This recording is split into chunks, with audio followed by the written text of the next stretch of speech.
Today, I want to take you on a journey, showing you how to create beautiful and rich interactions for your Compose apps. After today, you'll be able to reason about and easily implement custom interactions. Let me give you some examples. You might want to select content by dragging your finger over the screen. Or, for example, what about letting a user zoom and pan into images? Or let's say that you made this custom graph and you want to have this overlay when the user drags over it. Or these messages apps, these chat apps. What about letting a user record a message and then when they swipe to the left, cancel the recording? All of these are custom gestures that we will learn how to make today. But if we want to talk about these rich interactions, we do need to make sure that we have some common terminology.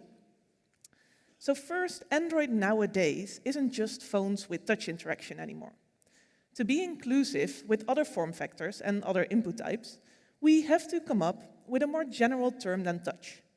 In Compose, we use the term pointer to refer to any type of input that is used to point at things on your screen. With a pointer, a user can perform a gesture. Using the phone with a touch concept, a gesture would then consist of the user putting their finger on the screen, maybe moving it around a little bit, and then finally lifting their finger again. In Compose, on a low level, such a gesture is represented by a stream of pointer events. So for our gesture, we'd first see a press event, then we'd see a whole lot of these move events, and finally we see a release when the user lifts their finger off the screen. In total, the sum of all these events between pointer down and pointer up is what we call a gesture. Now, of course, the user can also use more than one finger to perform a gesture. In this case, the pointers are performing a pinch gesture by moving outwards and inwards. So far, so good. Now, probably the user will not put their fingers down at exactly the same time. So you'll first get a press and then some move events from one pointer, then the press from the other, some moves, and then finally both releases. Now, to recognize such events, like this stream of events, as a pinch to zoom gesture is not super trivial. So working with these raw events is not always great. But that's why Compose includes several helper methods, and I'll walk you through these one by one. So it brings us to our toolbox. What helpers can we use to implement gesture handling in our app? On the lowest level, we can listen for and directly handle raw pointer events. This is the events that we just saw. This is done using a pointer input modifier. It gives you the most flexibility to implement exactly the gesture recognizer you want. For some common gestures, such as dragging, tapping, zooming, and panning, the pointer input modifier also contains a set of gesture recognizers. These recognizers translate these raw pointer events to full gestures. One level up, gesture modifiers, such as clickable and draggable, allow you to add gesture handling to arbitrary composables. These also contain some extra functionality, but we'll get to that in a bit. And finally, some components, such as button and slider, include gesture recognition right out of the box. In this talk, I'll be focusing mostly on these middle two layers, so gesture recognizers and gesture modifiers. And let's start with gesture recognizers.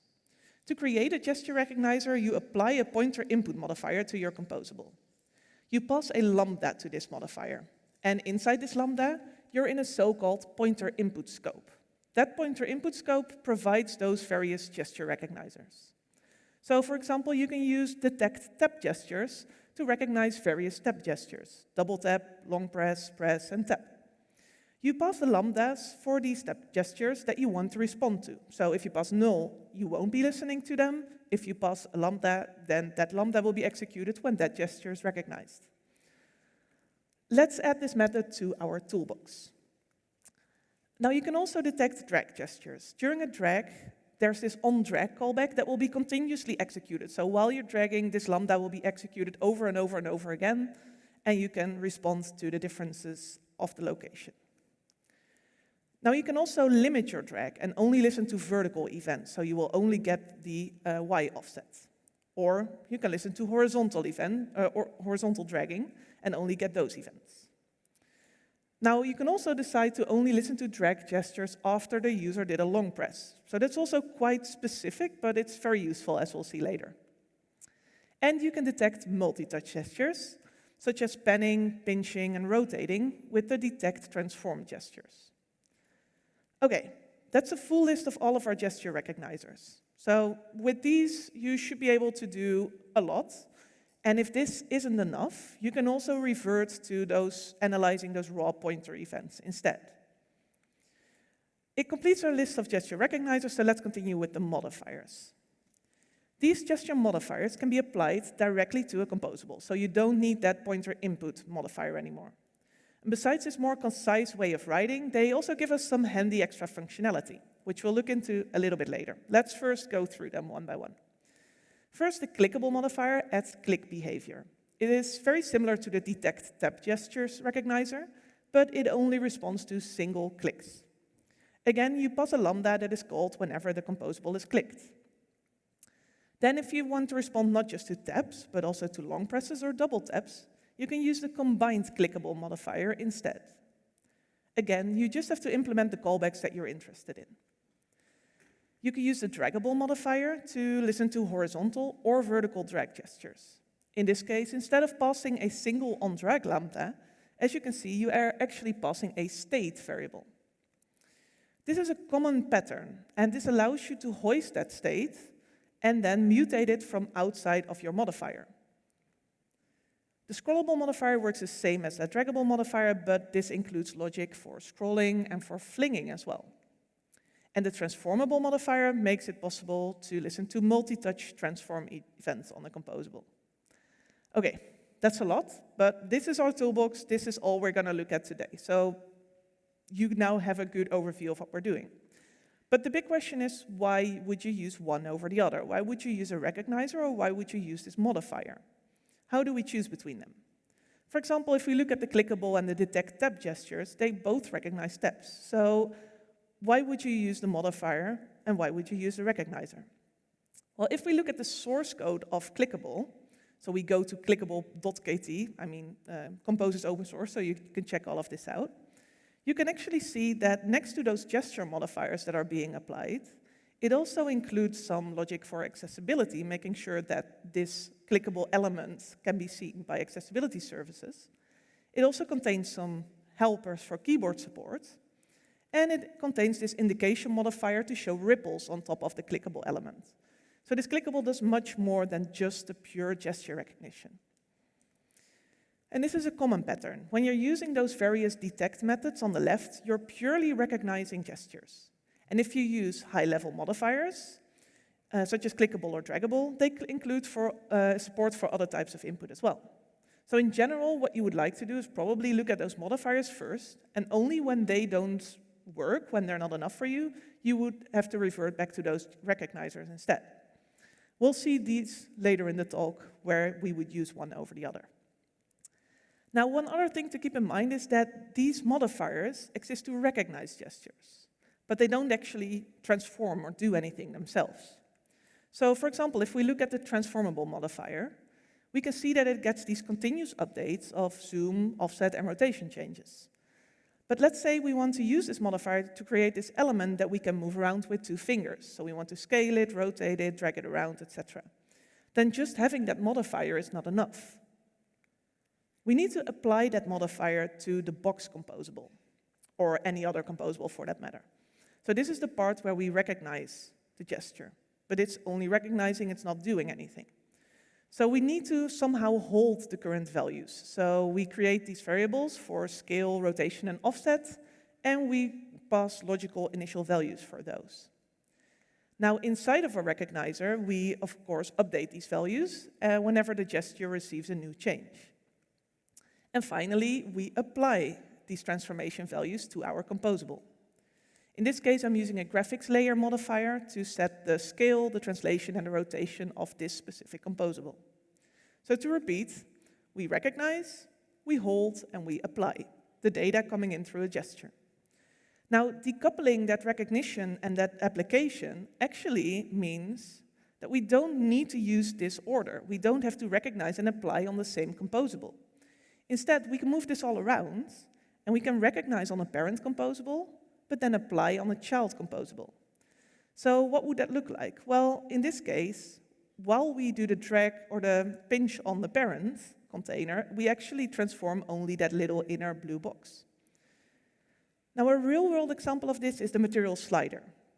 The gesture recognizer is defined on that full slider component, so I can put my finger anywhere and start dragging. However, only that thumb ball is moving around. So I have the recognizer at the top, but then I'm applying it to a child composable. Okay, cool. We've seen quite some theory now. Let's actually start building something. We have a basic understanding. We can make some fancy interactions now. We'll be creating this photo grid sample app. There's a lot happening here, and we will take it step by step. And yes, before you ask, the code is available in the gist, so if you go to Google/compose photo grid, you will get the final result. There will be a QR code at the end as well that you can scan, so don't stress about it.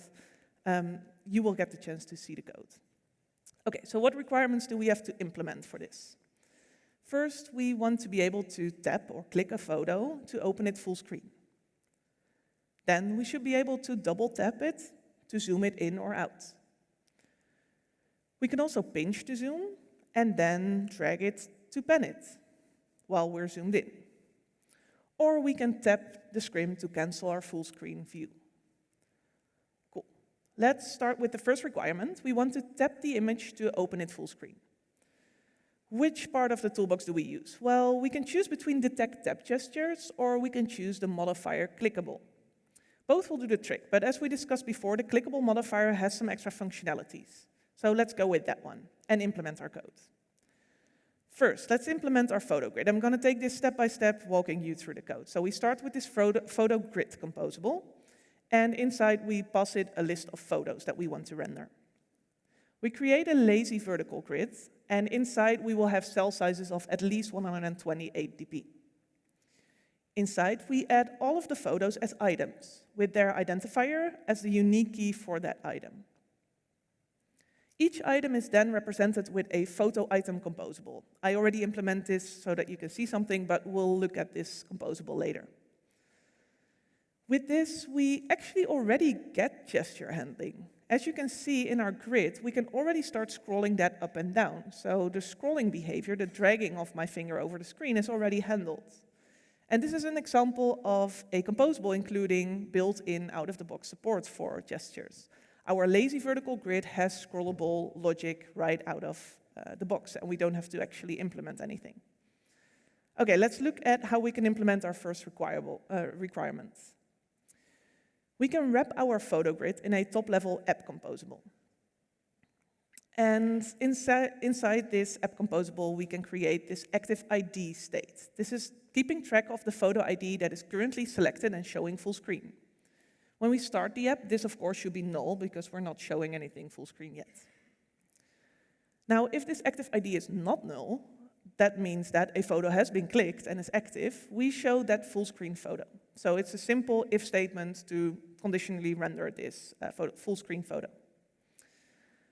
And finally, we of course need a callback to actually set that value. So we add those callbacks to update the active ID. We pass a navigate to photo lambda to the photo grid composable, and we pass an onDismiss lambda to the full screen photo composable. Now, going back to our photo grid composable, this now gets this navigate to photo lambda, and it can add a clickable modifier, as we decided at the beginning, to the photo item and call that navigate lambda whenever the user clicks this element. With that, we finish our first requirement. Okay, that one wasn't too difficult, right? Like, if you've done compose, you've probably added a clickable modifier, I know. But, you know, we're going to build this up, so we have some time, thankfully. Okay, when we're showing the full screen photo, we want to use double tap to zoom in or double tap to zoom out. Not that trivial. So how would that work exactly? When the user double taps, we remember the tap location on the screen. And then we can scale the image around that specific point while making sure that it stays within its bounds. Okay, let's see what's in our toolbox for this. We again have two options. We have detect tap gestures and we have combined clickable, both of whom can listen to double taps. So let's look at our code and then see which of the two fits better. Okay, to do that, we first need to understand a little bit more what the full screen photo composable is. It gets a photo, and it gets that onThisMiss lambda, and it gets this optional modifier. Inside, we define a box that fits the whole parent and centers its content. In the box, we'll have a scrim, which is basically a background, and that's the background that we want to be able to click to go back to our grid. And we have the photo image. Right now, the photo image is the one that we're interested in for zooming the content of it. So let's look at its implementation. It contains an image, and we initialize that image with the URL of the photo. We pass it the photo's content description to make sure it's accessible, and we set its aspect ratio to make sure that it's square. So far, so good. Okay, let's add some variables that hold the state. So for this image, we want to hold the offset and the zoom level, and those together will be enough to actually show the right zoomed image. The offset is used so that we can zoom in on that specific point in the image. We can then use the graphics layer modifier again to apply these values to the image. So we use the offset and the zoom values to translate and scale the composable, and we set the transform origin to make some of our calculations a bit easier. Okay, we add a clip modifier to make sure that the image stays within its bounds, and then I'm pretty sure that we can start with our recognition. So far we're not recognizing anything yet. What do we add? Well, let's say that we add the combined clickable modifier. I mean, if we can use a modifier, let's try. However, the onDoubleClick lambda in it does not contain any information about the location on the screen where this double click happens. So we won't be able to update our offset value. We need this somehow this location in the image where people clicked. If we use the detect tap gestures recognizer instead, it passes the tap offset as a parameter to the onDoubleTap lambda. We use that tap offset to calculate our new zoom and offset values. Now, I'll leave the actual calculation of the offset out for now because it's a bit difficult to wrap your head around, but rest assured, it's a one-liner doing some calculations, and you can look it up in the gists that we're sharing. Okay, that's the double tap to zoom functionality.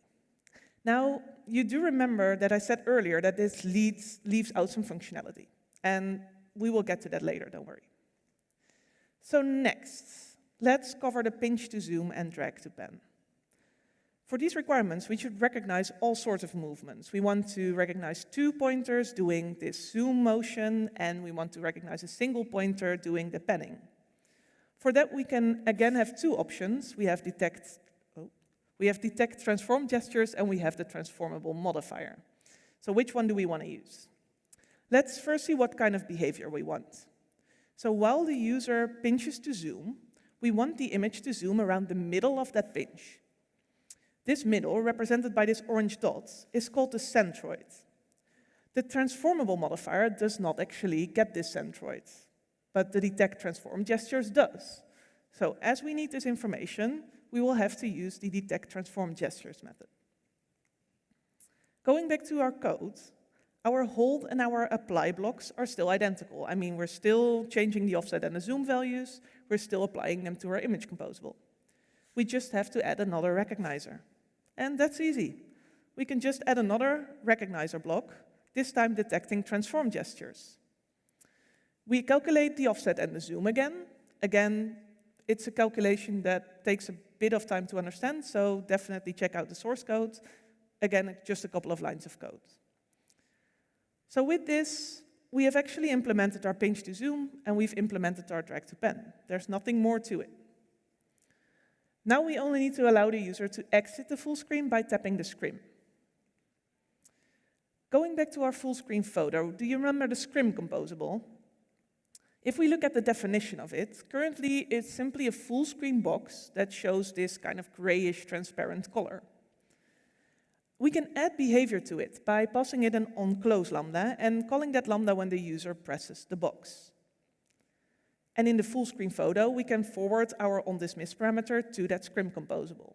And with that, everything automatically works. We finish our first list of requirements. So as you can see, when we get those basics set up, adding new gestures is normally not that complicated. We can tap to open, double tap to zoom, we can pinch to zoom, drag to pen, tap the scrim, we can do all of that. And that sounds amazing, but we're not done yet. There's one other thing that I would like to get into that I personally think is really important to consider, and that is accessibility. So I'd like to talk for a little bit about TalkBack and what the effect of TalkBack is on your app, especially when you create custom gestures. So TalkBack is this accessibility service that is used by people with visual impairments. And when TalkBack is enabled, it actually captures all of the gestures that the user makes on the screen. So any custom gestures that you build will not be available anymore. And instead, TalkBack handles all of these gestures. So for example, a swipe to right anywhere on the screen will move the focus to the next element. A double tap behaves like a click, and a two-finger scroll scrolls a container. So all of these gestures are different from the ones that you might have been implementing yourself. So any gesture recognizers that you apply to your composables, they won't work out of the box. Instead, you have to configure these composables and explain to TalkBack what it is you're trying to accomplish so that it can do so with its own gestures. Let's check our requirements. The clickable modifier that we use to open photos full screen adds the necessary information. We don't have to worry about that. But the double tap to zoom, the pinch and drag to zoom and pan, and the tap to cancel full screen won't work out of the box. Now, I won't go into detail on how exactly to add this behavior, but it is all in the documentation. So if you check out Google Compose Accessibility, then you get all the details on how to add that kind of information to your composables. Okay, that was a lot. Quick recap of what we learned so far. We've seen a toolbox with gesture modifiers and gesture recognizers. We discussed the difference between those, and then we showed how those modifiers contain more behavior than just that gesture recognition. And then we implemented our photo grid. So let's do something more. I mean, we created a photo grid, so let's do something in that grid. Let's do a multi-select. Our goal is to be able to select multiple photos in the grid. And then we should also be able to long press and start dragging to multi-select multiple photos at once. Let's break this up into separate requirements again. First, we want the user to be able to enter selection mode by long pressing a photo. Cool. Then, tapping any photo should add them or remove them from the selection. When the user long presses a photo and drags, the photos in between should be selected or deselected, depending on where you're dragging. And finally, when the user removes the last photo from the selection, we should exit the selection mode. Cool. Now, before we're going to implement these gestures, I do first want to get into state management, which is very important. That is, what state should we keep track of in our composable to correctly render our grid? At any given time, we will have a set of photo IDs that is currently selected. When there are no photos selected, like here on the left, that will be an empty set. And when there is a bunch of photos selected, like here on the right, it will be a set with a bunch of IDs in it. We also need to keep track of whether or not we are currently in selection mode at all. So whether at least one photo is selected at the moment. When selection mode is false, all the photos should just show as is. But when selection mode is true, the left top corner of our photos should show a radio button that is either selected or deselected. We will keep track of this information in our photo grid composable. Now remember that the photo grid composable is currently simply showing a lazy vertical grid with the photo items in it. We add a variable selected IDs to keep track of all the photos that the user selected. Note that we use remember savable here because this variable should be persisted across configuration changes. When you rotate your screen, you still want those same photos to be selected. In addition, we want to have a simple Boolean to tell us whether or not we are currently in a selection mode. Since this Boolean will change only when the set goes from empty to having at least one ID or the other way around, the right API to use here is the derived state of API. This makes sure that composables that rely on this Boolean value will only recompose when the value changes from true to false or the other way around. If we would leave out that derived state of, we would have a recomposition every time our original set of selected IDs changes. Now, in addition, for each photo in our grid, we also look up whether that specific photo is selected, yes or no, by checking if it's part of the set of selected IDs. Again, we're using derived state of to make sure that we only recompose composables depending on this state when the selection state changes from true to false for this specific photo. We then forward these properties to our photo item composables, so it can adapt its UI based on their values.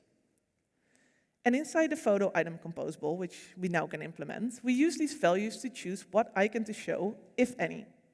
When in selection mode is true and the photo is selected, we show this little orange check mark. If in selection mode is true, but selected is false, we show an empty radio button. And if selection mode is false, then of course no icon is shown, and always just show the image as is. And with that, we have state management, which is nicely reflected in our UI. The only problem is we're not actually changing our state yet, right? We don't have any recognizers. So let's start changing our state and seeing how that is reflected in the UI. So remember, we want a long press on the photo to enter selection mode. That means that we directly want to add the photo to the set of selected IDs the moment the user long presses it. But we also already had a normal click listener on these items to kind of open them full screen. So we want to listen to both click and long press events. Let's go to our toolbox and see which handlers would fit.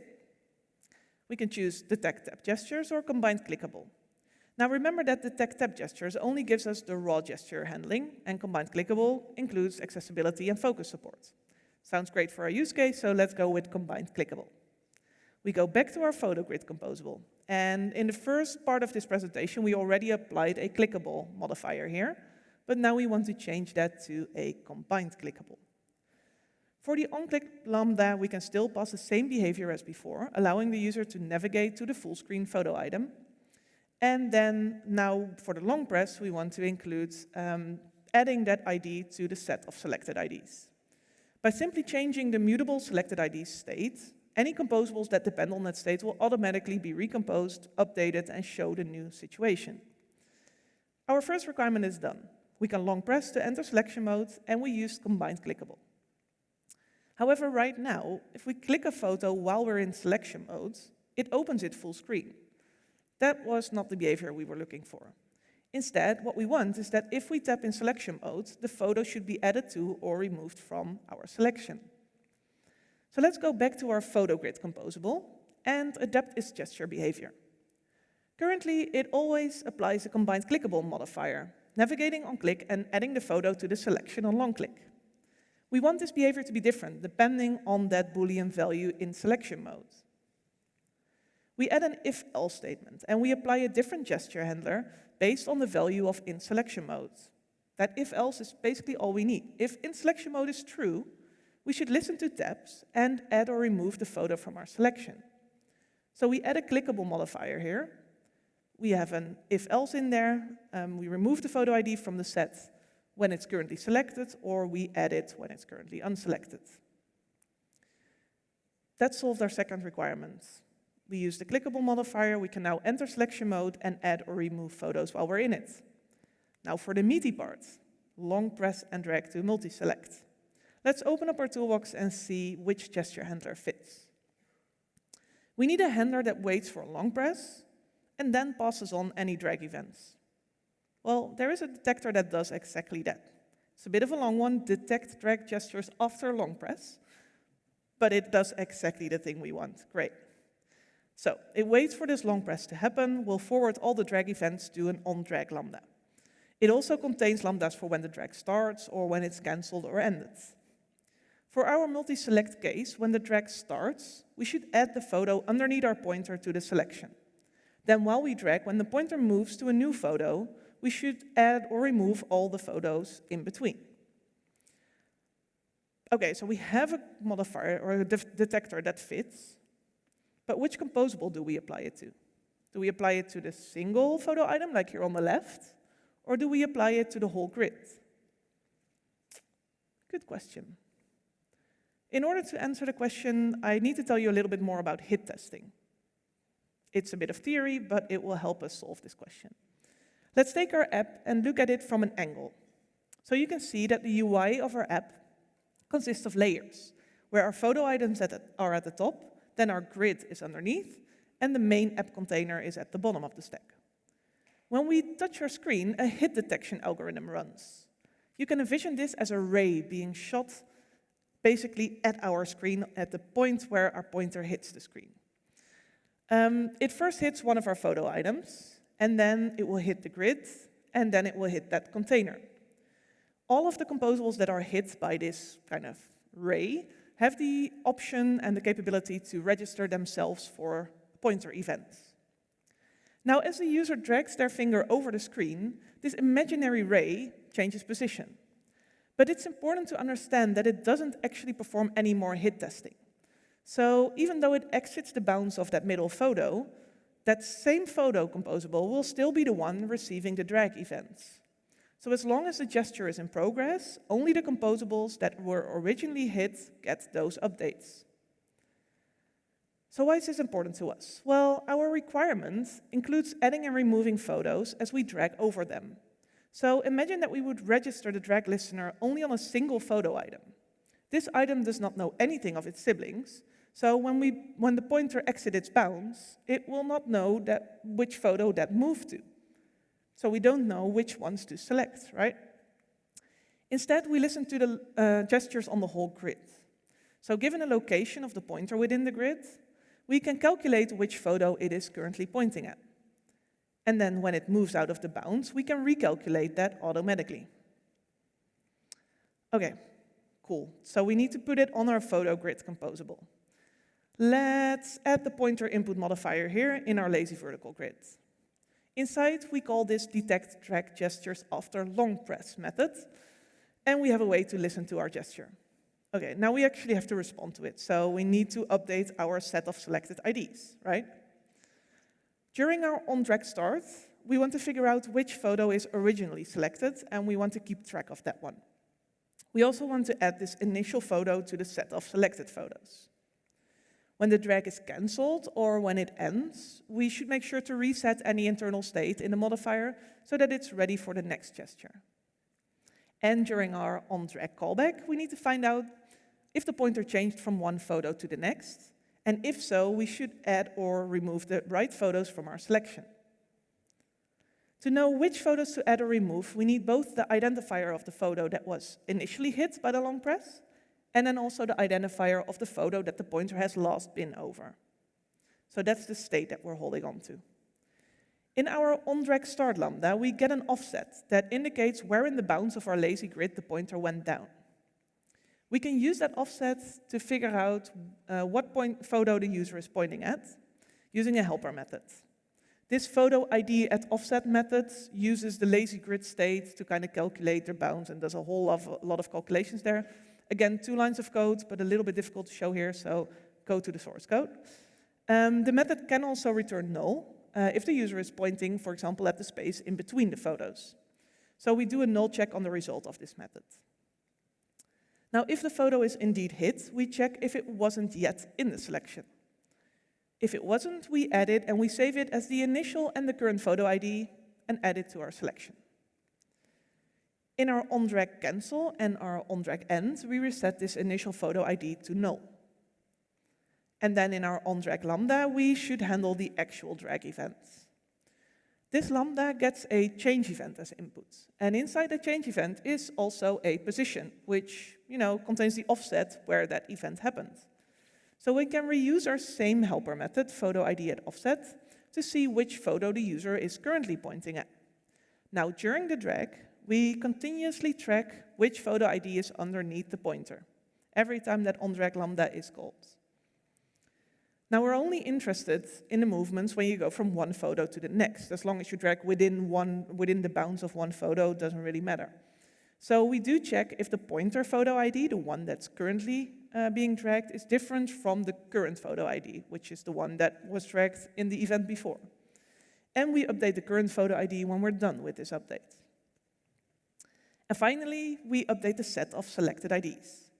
This add or remove up to method is part of our business logic, and it will update the set of selected IDs based on the pointer, current, and initial photo ID. Now we can successfully long press to enter selection mode, tap to add or remove, and we can long press and drag to... Wait. That's not working. Why is that? Okay, we need to actually figure out that we have a conflict. Like, it's not working, it's not doing what we want. Why? Well, we need to understand conflict resolution. Remember that we solved our initial requirement with this combined clickable modifier, and we let it listen to long press events. But now we also detect drags after long press. So both our photo items and our grid are listening to and reacting to long presses, right? Well, the problem is they can't both do that. We have a conflict. So if we look at our layered version of the UI again, when a pointer event comes in, the layer that lies on top gets access to that event first. In this case, that is our photo item. It chooses whether or not to consume that event. And only if it doesn't consume the event, it is forwarded to the next layer, and that one gets the chance to listen to it and react to it, etc. So that goes all the way from the top to the bottom of your UI. In our case, the long press recognizer was added to the photo item composable, and it captures and consumes all the events. So that means that our photo grid will not even get any events, and its long press and drag recognizer will not work. Okay, how do we fix that? Well, if we look at the code, our onLongClick and our combined clickable is a culprit. It blocks the long press and drag of the grid. But if we think about it, I don't think we need this anymore, this long click, because in our long press and drag detector, we already are adding, in our onDragStart, that ID to the set. So I think we can change this combined clickable back to just a normal clickable, and in that case, it will not intercept those long presses anymore. Fixed. So we can successfully long press to start the selection mode, we can tap to add or remove, and we can now also use this long press and drag to multi-select. Last one, finally, we want to be able to tap the last selected photo to exit selection mode.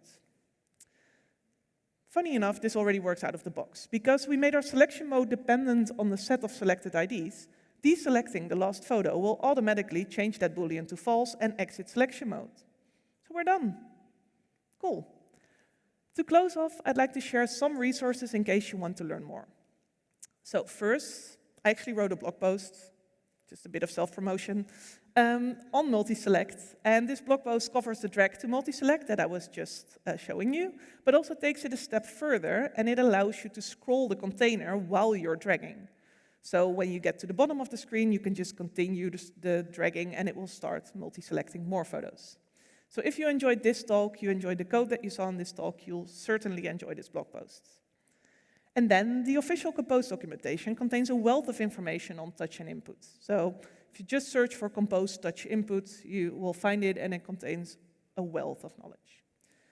Little shout out to this talk tomorrow by my colleague Yossi. He will speak about Anchor Draggable, which is a new gesture modifier that is available in Compose 1.6. So this is like first alpha released last week, I think. And he's going to explain how he built this API and what it is being used for. You can find the full source code of this photo grid example at Google/Compose Photo Grid, or you can scan this QR code, which I will wait 3 seconds for people to do. Big question is if this works. Like I'm always afraid with QR codes that either they don't work or I accidentally put a placeholder in. So if this goes to a completely different URL, please let me know. You can also see this example where I added gesture handling to a custom graph implementation that a colleague of mine wrote. So you can see how to basically do this kind of low-level behavior. And it uses the pointer position to show the values in the graph. We can also check Google/Compose JetChat, one of our sample apps of Compose, and see how to use Anchor Draggable to implement a swipe to cancel. And that's it. I'm super excited to see how you're creating rich interactions in your app. I'll be here at DroidConf for the next couple of days, so please stop me in the hallway or share feedback. We don't have time for questions right now. I'm sorry, it was 40 full minutes. But thank you so much for listening, and have a great DroidCon.